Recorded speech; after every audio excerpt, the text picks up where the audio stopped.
Folks, Dr. Tara Vossenkemper here. You're listening to the Culture Folks Practice podcast. Thank you, of course, for being here with me. We're talking today about the hard conversations that you are actively avoiding. Yes, you. And also, maybe most importantly, what to do next with those hard conversations that you're actively avoiding. I mean, I think that most leaders know they avoid hard conversations. I'm not the only person who has done this. I think that hopefully, anyway, most of us have connected this to some form of self protection. But having that awareness and making those connections doesn't necessarily change any behavior, especially just on its own. This episode is about naming some of the specific stories that leaders are telling themselves that keep us in the self-protective mode about who we are, what kind of leader we're supposed to be, how we're seen, and ideally gives each of us, including me, something concrete to do with that awareness. Here is what I have found. Knowing why you avoid something does not change whether you do it or not. They are two entirely separate lanes. So let's touch on an agenda just to give some parameters to the episode. There's 3 items we'll talk about. Number 1, awareness isn't enough. What gets in the way? Number 2, 3 stories leaders most commonly use to protect themselves. And number 3, what to actually do differently. So, agenda item number 1, awareness isn't enough. What the fuck gets in the way? First of all, there is a gap between knowing and doing. I so wish there wasn't. I absolutely wish that I could just learn something, gain insight, and then generalized across my whole life. Like my behavior would change everywhere. That would be incredible. A lot of us who avoid hard conversations, I would say we're not oblivious to the fact that we're doing this. Typically, we feel really conflicted. Like there's something about the conversation, something about the story that we have. I also hate that language, but I think it just makes sense here. So I'm going to go with it. The story that we have, the things that we use to justify or explain or rationalize our behaviors, our feelings really, but our behaviors are reflective of that. It's like internal conflict. It's not just conflict external because you're about to have a hard conversation with somebody. It's also internal conflict, like whatever things you're telling yourself are going to bump up against this conversation that you're just about to have. That's the conflict piece. I think something to note here, though, especially if we're talking about that gap between knowing and doing, insight without a next move creates shame. I think it's like knowing something and then not changing, it just makes us feel worse. I absolutely know that this is the case for me. Like if I'm aware of something, I almost get truth Tourette's. Like I have to say it out loud because that's a way that I can get it out of my fucking body, first of all, out of my head, and then also make it known with other people. So then this thing might become a player at the table. So anytime it comes up, now I can just voice, hey, that thing is happening right now in real time. And now all the people around me are also aware of it. And it's now just part of the conversation. It's not going to run the show, but it's part of the conversation because it's happening in real time inside of me. So I think my point is just that whenever we have insight and we don't share it with others, relevant others, of course, and also don't change our behavior, it just makes us feel shitty. I think we just end up feeling, a lot of us anyway, shame, maybe guilt, but this feeling like, God, I'm wrong, like I'm doing something wrong, which is more in alignment with guilt, but it can also be shame, like I am wrong. I know this is right and I'm still behaving in this way. Something is wrong with me. That's shame. Another piece why awareness isn't enough, it's kind of the same. The gap between knowing and doing, maybe a slightly different way of saying this is that understanding your why doesn't automatically change your behavior. Look, I am very interested in understanding why. I almost feel insatiably curious about life and people and how we operate and what is coming up for me and what's going on and why would I do that? My integrator will say that she's a contextual person. She wants a lot of details about things. So I'm not saying that being contextual or like wanting to know details is wrong because I don't think that it is. I like information. But understanding your why doesn't automatically change the behavior is really like, think about a sensory motor reaction to something versus your cognitive awareness of it, you know? If we are going into some sort of protective mode, it's going to happen really quickly. And I think in a lot of cases, kind of subconsciously. And then we can look at it later and say, well, I did that because of this. Or we might have some, again, rationale or reason for it. Or we might say, well, I understand why I did that. That's great. And it's really important, but it's not actually changing anything in real time. So I think about if you touched a stove when it was hot, you're not thinking about the need to move your hand away. Your body just reacts like it's a very quick reaction. And then it might be your awareness of, oh, Jesus, that fucking hurt. You feel pain. And then you're aware that you pulled your hand away, etc. I think that self-protection is more in the realm of your body reacting and pulling your hand away. So if we're thinking about it in that way, then from my perspective, there's something about your nervous system needing to be tended to that is part of this conversation. Your nervous system, I love my nervous system, but yours and mine, it doesn't really care what I think. Like it's not responding. Sometimes it is responding to what I'm cognitively or consciously thinking, but oftentimes it's just running its own show. And so just because I understand why something's happening doesn't mean that my nervous system is going to say, oh, gee, thanks, and then go back to bed. Like it's still going to be on high alert for things. That's not the same thing. It's not going to change behavior because now I understand why. It's still going to have its own response and reaction. I think related to that, and this third piece, why awareness isn't enough, what is being protected? And I'm not saying that this is true for every single person, but I think this is probably true for a lot of people. What's being protected isn't just comfort, like your sense of comfort, it's also identity. And that's where we get into the stories that leaders commonly protect. So, just real quick about identity stuff. This isn't about being conflict averse. I think this is more about who we are, how we see who we are as leaders. That's what I mean by stories that we tell ourselves. If we are having a conversation that threatens our sense of identity as a leader, it doesn't usually feel safe. I always think of Inside Out, the scene where in the first one, all of her funland and family land, I forget what they're called, those little islands, they start to crumble. And she doesn't yet know that there's going to be newer ones that are built that are much more complex and detailed and rich and robust. And I'm not even saying that knowing would make the experience of losing those islands better. But the idea that we're stepping into something and we are going to have a conversation that threatens our identity is terrifying. It's really, really scary for people. And often silence just feels like, well, I'll just deal with this later. I'll just talk to them later. I'll just see if it's really that big of a deal. Like we end up being silent instead. So let's transition and let's talk about some of the stories that leaders will most commonly use to protect themselves. And as I'm talking, think about yourself. Just reflect on, is this accurate for me? I know that there's one that's especially fucking accurate for me, and I love/hate being called out, but it's happening. Okay, one of the stories that a leader might tell themselves, first one, I'm the kind of leader who supports my people.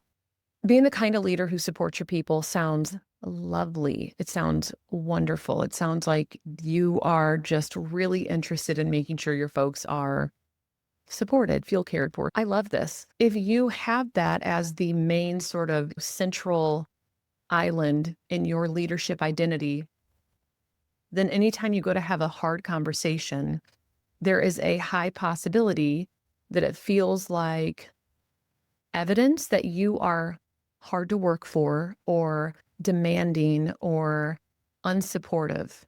And that in turn erodes your supportive leader identity. This is really, really common in, I want to say like people-centered businesses, but clinician-centered businesses, especially when you have group practice owners who were therapists, them transitioning to leadership it's really hard. I mean, I know firsthand, for me, it was very difficult. And I think that's the general theme I get from folks is that it's really, really hard to transition from a therapist to a leader. So Having a hard conversation, if your story is, I'm the kind of leader who supports my people, immediately starts to eat away at the supportive identity. Here's what's really ironic, of course, in all of this, because there's irony everywhere in life, isn't there? Not having that hard conversation is, I would argue, objectively less supportive than having that hard conversation. If you're not having a hard conversation with somebody, we are not giving them the information, the feedback, the data that they need to do a job well. If that trend continued without any sort of correction or help for that person to further develop, what we might end up with is wrong person in the right seat, a person who's underperforming and knows it but doesn't know how to fix it. And so they also feel shame. And I would say, importantly, we're taking away their autonomy. We're taking away their ability to choose to behave differently in the role that they're in. I hate that. That's the thing I hate the most in this story in particular. Another story that leaders might tell themselves to protect from hard conversations, you might say, I'm not the kind of leader who makes it about me. I want to be a really humble leader. I want to have high levels of humility.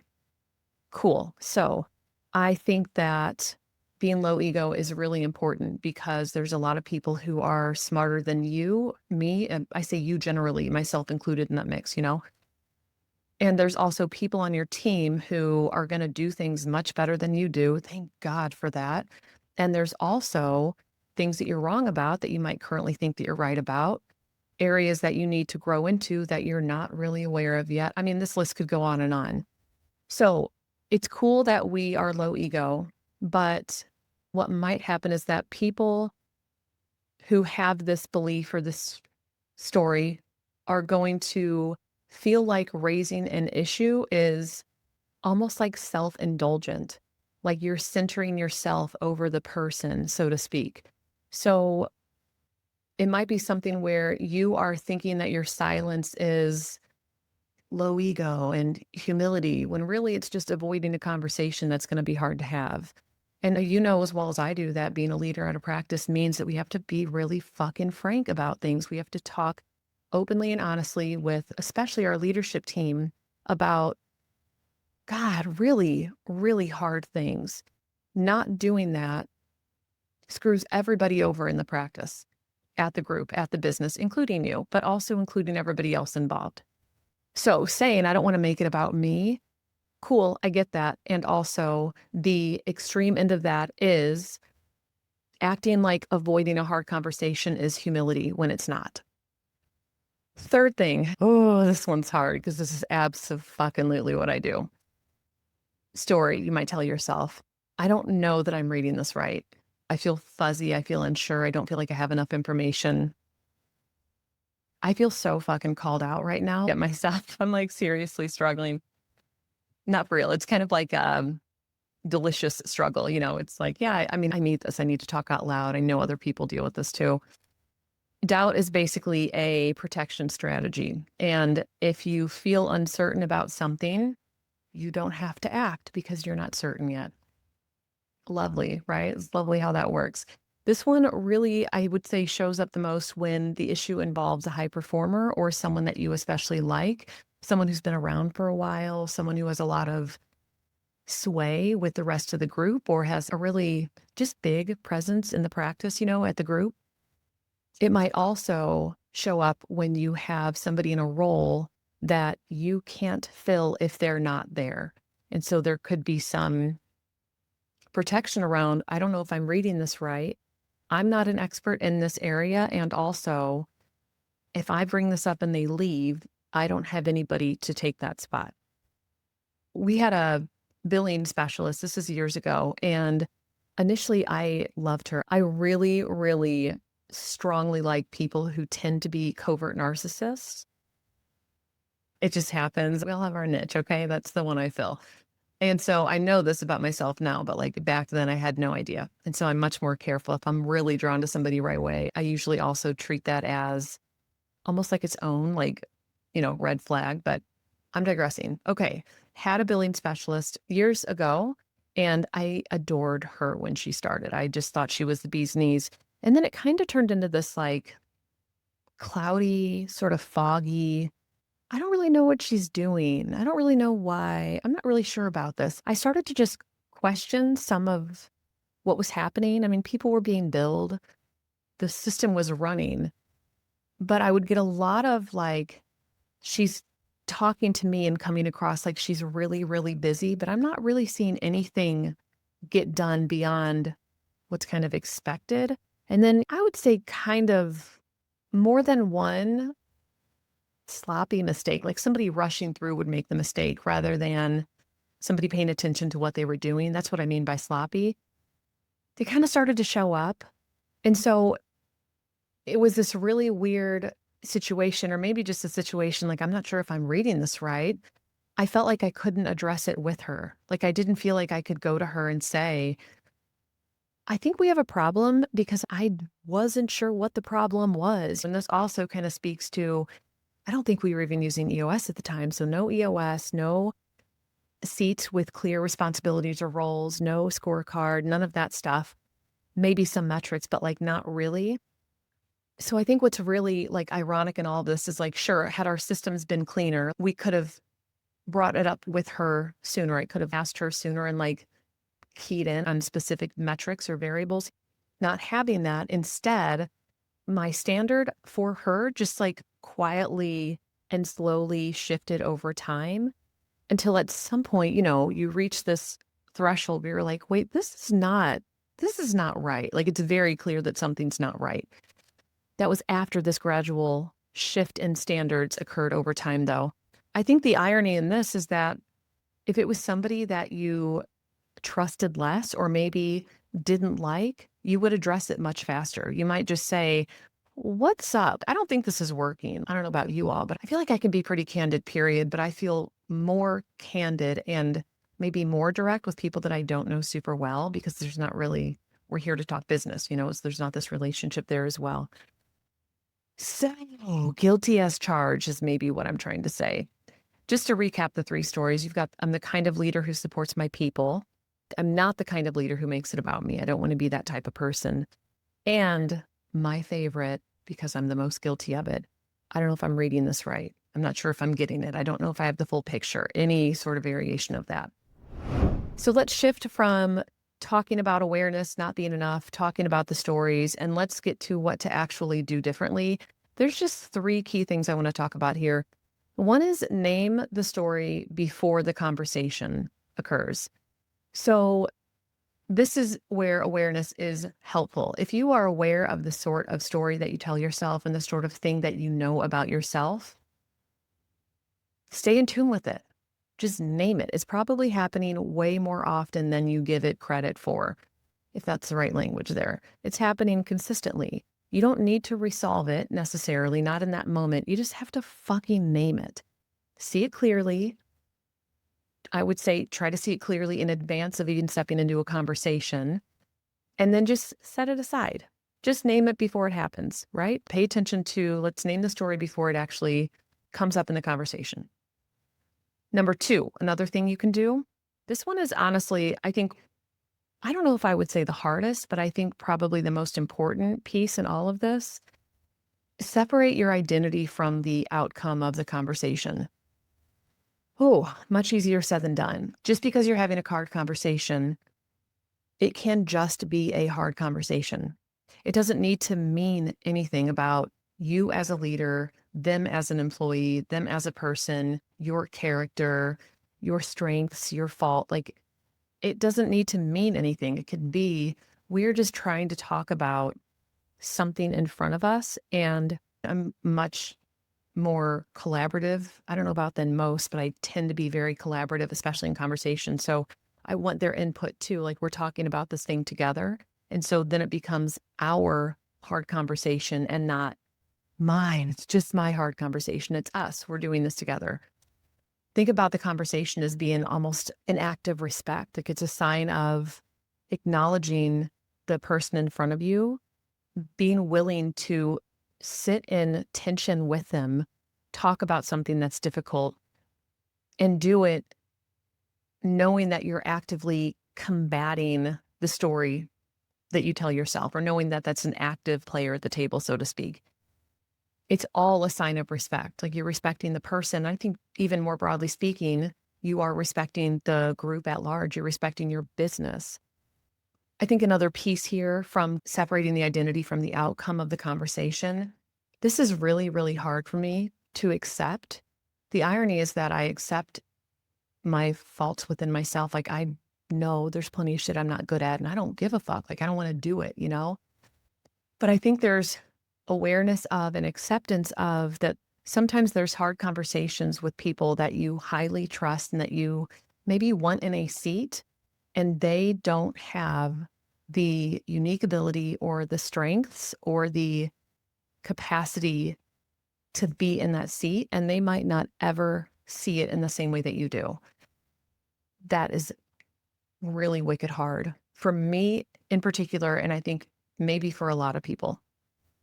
One last thing you can do to just start to engage with this differently, just lower your bar. I think this is especially relevant for people who tend to, I don't know if I'm seeing this right, like that's their story, you know, or I don't know if I'm getting the full picture.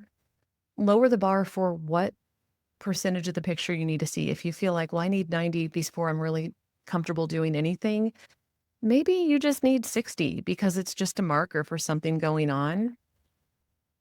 And then you can step in with care and concern and, dare I say, courage, what feels super cheesy to say, but is still accurate because you have to be brave to have a hard conversation. And that's enough. You might not be stepping in exactly with all the clarity that you need, the exact script that you need, the timing and cadence of the conversation. It needs to be maybe it's none of that. Maybe it's just, I have some data or I have like a feeling and I want to explore this. And it's not a super pleasant conversation, but I want to respect you as a person, as an employee. I want to respect the group and then have it with you. That can be enough. Like it could just be that and that would be fine. I think if I just had to quickly run through this, thinking about having hard conversations and just human tendency to be self-protective, awareness isn't enough to change this. We have to, of course, have awareness of it, why it's important, the story that we tell ourselves, but then we also have to figure out what are the ways in which I can do something differently with regard to the story that I tell myself and the behavior that manifests as a result of that story. You don't have to resolve the story to have any conversation. It might always be an island in your identity. Fucking leave it there, man. You have to be able to see it, and we do have to be able to still behave differently, even if it exists. As per usual, thanks for being here with me, being willing to have this conversation. Subscribe to the podcast if you haven't already, and send this to somebody who is avoiding a hard conversation, who like they need to have this fucking conversation ASAP, and wish them well. Tell them, listen to this. Good luck, Godspeed, carry on, all the positive things. That's it for me. I will see you on the next episode. Thanks. Bye.